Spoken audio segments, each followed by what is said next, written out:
Welcome to JTV news. సమస్యను ఎదుర్కొంటున్నాం. ఎందుకంటే ఇప్పుడు మా పార్టీ పరంగా మాకు తిరుపతి జిల్లాలో ఉంది, మేము ఉండేది నెల్లూరు జిల్లాలో. ఇక్కడి నుంచి అక్కడికి వెళ్ళాలంటే కనీసం 130 కిలోమీటర్లు మనం ప్రయాణం చేయాల్సినటువంటి అవసరం ఉంది.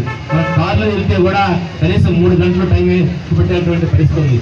అయితే అనేక ఇబ్బందులు పడుతున్నాం. అదేవిధంగా సామాన్య ప్రజలు వెళ్ళాలంటే ఎంత ఇబ్బంది పడాలో మనందరం కూడా అర్థం చేసుకుని ఈ యొక్క మా ఉద్యమాన్ని మనం విజయవంతంగా చేసి సక్సెస్ఫుల్గా మనము మన నెల్లూరులో కొనసాగాల్సినటువంటి అవసరం ఉందని చెప్పి తెలియజేస్తున్నాం.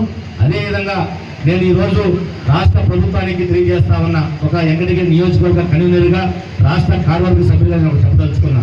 ఎందుకంటే 2026లో మనకి అసెంబ్లీ పునర్విభజన జరిగేటువంటి అవకాశం ఉంది. అదేవిధంగా పార్లమెంటు పునర్విభజన జరిగే అవకాశం ఉంది. అప్పుడు మనకి రాపూరు, సైదాపురం, కలువాయి ఇన్ని కూడా మనకి పునర్విభజనలో నెల్లూరు జిల్లాలో ఇప్పుడు 10 ఉంటే ఇంక 2 పెరిగేటువంటి అవకాశం ఉంది. ఈ అసెంబ్లీ స్థానాలు మనకు రాష్ట్ర వ్యాప్తంగా 175 అసెంబ్లీ స్థానాలు ఉన్నాయి. దాంట్లో ఇప్పుడు 225 అయ్యేటువంటి అవకాశం ఉంది. అదేవిధంగా 25 పార్లమెంట్లు ఉన్నాయి. అది ఒక 7-8 పార్లమెంట్ కూడా తిరిగేటువంటి అవకాశం ఉంది. కాబట్టి అప్పుడు దాకా వెయిట్ చేసి ఏదైనా కొనసాగితే రేపు అసెంబ్లీ పునర్విభజన జరిగినప్పుడు ఏదైతే ఈ 3 మండలాలు ఏ నియోజకవర్గానికి వెళ్తాయో అప్పుడు ఒక నిర్ణయం తీసుకునేటువంటి అవకాశం ఉంది. దానికి అనుగుణంగా వెళ్ళేటువంటి అవకాశం ఉంది. కాబట్టి ఇప్పుడు అడావడి చేసి ఇప్పుడు మళ్ళీ మార్పులు చేసి అందరిని ఇబ్బంది పెట్టకూడదు.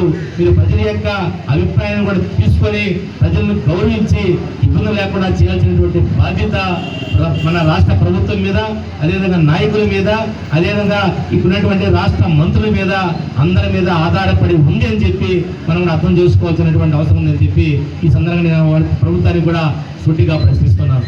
కాబట్టి మనం ఎలాంటి ఆందోళన చెందకుండా మన ఉద్యమం తీవ్రతరం చేయాలని చెప్పి అందరూ కూడా కోరుకుంటూ మరొకసారి తరువాయి మండల ప్రజానీకానికి భారతీయ జనతా పార్టీ, జనసేన, అదేవిధంగా వైసీపీ, అదేవిధంగా టీడీపీ ఎవరైతే నాయకులు ఉన్నారు, ఉద్యోగులు ఉన్నారు, ప్రతి ఒక్కరికి జేఏసీకి అందరికీ కూడా పేరు పేరున ప్రత్యేక అభినందనలు, ధన్యవాదాలు తెలియజేస్తూ సెలవు తీసుకున్నాను. జై హింద్, జై భారత్.